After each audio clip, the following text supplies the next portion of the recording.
সবাইকে প্রথমে ওয়েলকাম জানাচ্ছি এবং সেই সঙ্গে যে বিষয়টা আজকে আলোচনার বিষয় দেশভাগজনিত উদ্বাস্তু সমস্যা অর্থাৎ 1947 খ্রিস্টাব্দে 15ই আগস্ট যে ভারত দ্বিখণ্ডিত হলো পাকিস্তান এবং ভারত রাষ্ট্র, সেই সময় উদ্বাস্তু সংক্রান্ত যে সমস্যা, কী ধরনের সমস্যা দেখা গিয়েছে এটা ভূমিকাতে লিখতে হবে যে 1947 খ্রিস্টাব্দে দেশভাগের পর পশ্চিম ও পূর্ব পাকিস্তানে সাম্প্রদায়িক নির্যাতনের শিকার হয়ে লক্ষ লক্ষ হিন্দু, শিখ প্রভৃতি ধর্মের মানুষ উদ্বাস্তু হয়ে ভারতে আশ্রয় নেয়।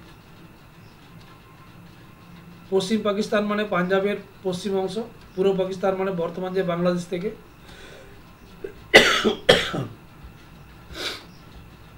পরের পয়েন্টটা করবে ভারতের তীব্র সংকট।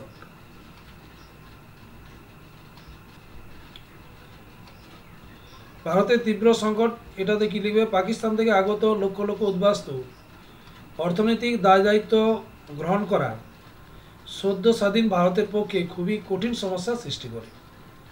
ফলে উদ্বাস্তু সমস্যা ভারতে এক গভীর সংকট সৃষ্টি করে। কারণ সবে ভারত স্বাধীন হয়েছে, এই মুহূর্তে ভারতের পক্ষে লক্ষ লক্ষ উদ্বাস্তু দায়িত্ব গ্রহণ করা সম্ভব ছিল না। সংকটের কেন্দ্রবিন্দু যেটা আছে দেখো, ভারতে উদ্বাস্তু সমস্যা সবচেয়ে গভীর আকার নেয় পাঞ্জাব এবং পশ্চিমবঙ্গ রাজ্যে।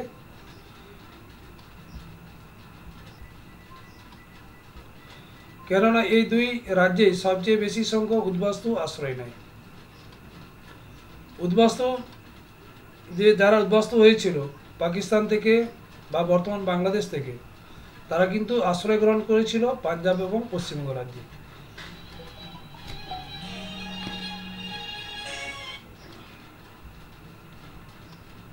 পরের পয়েন্টটা করবে নিরাপত্তার অভাব। উদ্বাস্তু হয়ে হিন্দু ও শিখদের ভারতে চলে আসার মূলে ছিল সাম্প্রদায়িক দাঙ্গা, খুন, লুণ্ঠন, নারীদের নির্যাতন, ধর্ষণ, বাড়িতে আগুন লাগানো, মাঠের ফসল নষ্ট করা ইত্যাদি। এই ধরনের ঘটনা ঘটার কারণে একটা নিরাপত্তার অভাব বিভিন্ন সম্প্রদায়ের মানুষদের মধ্যে দেখা গিয়েছিল। তাই জীবন সুরক্ষার তাগিদে নিরাপত্তা ও নিরাপদ আশ্রয় লাভের জন্য ভারতে চলে আসতে বাধ্য হয়। এর পরের পয়েন্ট যেটা করবে ধর্ম ও সংস্কৃতি। বহু হিন্দু ও শিখদের মুসলমান ধর্মে জোর করে ধর্মান্তরিত করার প্রচেষ্টা চালানো হয়। মুসলমান ধর্মগ্রহণে অস্বীকারীদের উপর চলে নির্মম অত্যাচার। তাই নিজস্ব ধর্ম ও সংস্কৃতি রক্ষার তাগিদে বহু হিন্দু ও শিখ উদ্বাস্তু হয়ে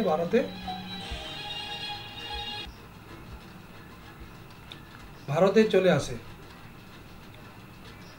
তার মানে এখানে জোর করে একটা ধর্মান্তরিত করণের একটা ব্যাপার ছিল। তাই অনেক শিখ এবং হিন্দু সম্প্রদায়ের মানুষেরা তারা উদ্বাস্তু হতে বাধ্য হয়েছিল। তারা নিজেদের ভিটে মাটি, আত্মীয় স্বজন, বাড়ি ইত্যাদি ছেড়ে তাদেরকে দেশ থেকে হতে হয়েছিল। তারপরে পাঞ্জাবের পরিস্থিতি সবচেয়ে যেখানে আশ্রয় গ্রহণ করেছিল পাঞ্জাব ও পশ্চিমবঙ্গের পরিস্থিতি, যেটা দেশভাগের সঙ্গে সঙ্গে পশ্চিম পাঞ্জাব থেকে পূর্ব পাঞ্জাবে অল্প কয়েক বছরের মধ্যে বিপুল সংখ্যক উদ্বাস্তু আশ্রয় নেয়। ভারত সরকার পাঞ্জাবের উদ্বাস্তুদের জন্য প্রয়োজনীয় ত্রাণ ও পুনর্ব্যবস্থা করে দিলে পাঞ্জাবের উদ্বাস্তু সমস্যার কিছুটা সমাধান হয়। পশ্চিমবঙ্গের পরিস্থিতির কথা লিখতে হবে যে 1947 থেকে 1971 পর্যন্ত দীর্ঘ সময় ধরে পশ্চিমবঙ্গের বিপুল সংখ্যক উদ্বাস্তু পশ্চিমবঙ্গে আশ্রয় নেয়। তবে পাঞ্জাবের উদ্বাস্তুদের মতো পশ্চিমবঙ্গের উদ্বাস্তুরা সরকার ত্রাণ ও পুনর্বাসন পায়নি। ফলে অধিকাংশ উদ্বাস্তুকে উদ্বাস্তু শিবিরে, ফুটপাতে বা রেল স্টেশনে আশ্রয় নিয়ে দিন কাটাতে হয়েছিল।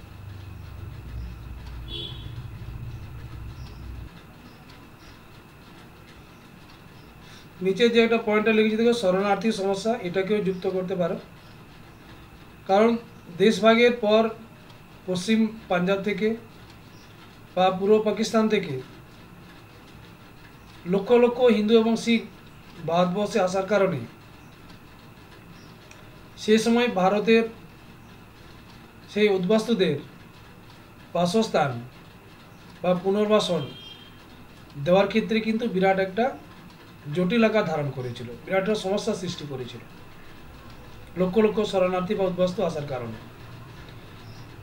পরের পয়েন্টটাও ধরে রাখতে পারো, দেশীয় রাজ্যের সমস্যা। কারণ সে সময় স্বাধীনতার পরে যে ভারত যে স্বাধীনতা পেল, সমস্ত দেশীয় রাজ্যের সঙ্গে যে ভারতের সঙ্গে যুক্ত হয়েছিল তা নয়। 600-র উপরে দেশীয় রাজ্য ভারতের বাইরে ছিল। সেই দেশীয় রাজ্যগুলো কোন রাষ্ট্রের সঙ্গে যুক্ত হবে, এটা একটা বিরাট একটা সমস্যার সৃষ্টি করেছিল। কারণ ভারত রাষ্ট্রের সীমানার মধ্যে যে দেশীয় রাজ্যগুলো অবস্থান করছে, তারা যদি পাকিস্তানের সঙ্গে যুক্ত হয় তাহলে কিন্তু ভারতের নিরাপত্তা বিঘ্নিত হবে, ভারতের অর্থনৈতিক অগ্রগতি ব্যাহত হতে পারে, জাতীয়তাবাদ বা জাতীয়তাবোধ গড়ে তোলা একটা বিরাট একটা সমস্যার সৃষ্টি হবে। তাই দেশীয় রাজ্যের একটা সমস্যা সেই সময় একটা প্রবল আকার ধারণ করেছিল। নিজেরা এইভাবে লিখে নিতে পারবে যেভাবে বললাম। এবারে পরের পয়েন্ট যেটা দেবে, পরের পয়েন্টটা উপসংহার লিখবে। 1947 খ্রিস্টাব্দের পর ভারতের পশ্চিমবঙ্গ ও পাঞ্জাবে সবচেয়ে বেশি উদ্বাস্তু আশ্রয় নেয়। কেন্দ্র ও রাজ্য সরকার তাদের ত্রাণ ও পুনর্বাসনের উদ্দেশ্যে বিভিন্ন পদক্ষেপ গ্রহণ করলে উদ্বাস্তুরা দুর্দশার কবল থেকে কিছুটা মুক্তি পায়। ঠিক আছে, এটা উপসংহার করে তাহলে কিন্তু যে 1947 সালে ভারত বিভাগের পরে যে উদ্বাস্তু সমস্যা দেখা গিয়েছিল, কী ধরনের সমস্যা, এটা লিখলে তাহলে এটা কমপ্লিট হয়ে যাবে। এই যে দুটো এখানে পয়েন্ট একটা বললাম যে শরণার্থী বা দেশীয় রাজ্য সমস্যা, এটা নিজেরা যেভাবে বললাম লিখে নিতে পারবে। তো এই অধ্যায় থেকে অনেকগুলো কোশ্চেনই আমি দিয়েছি, এখানে আমার ভিডিওটা থেকে তোমরা পেয়ে যাবে। যদি মনে হয় যে আরও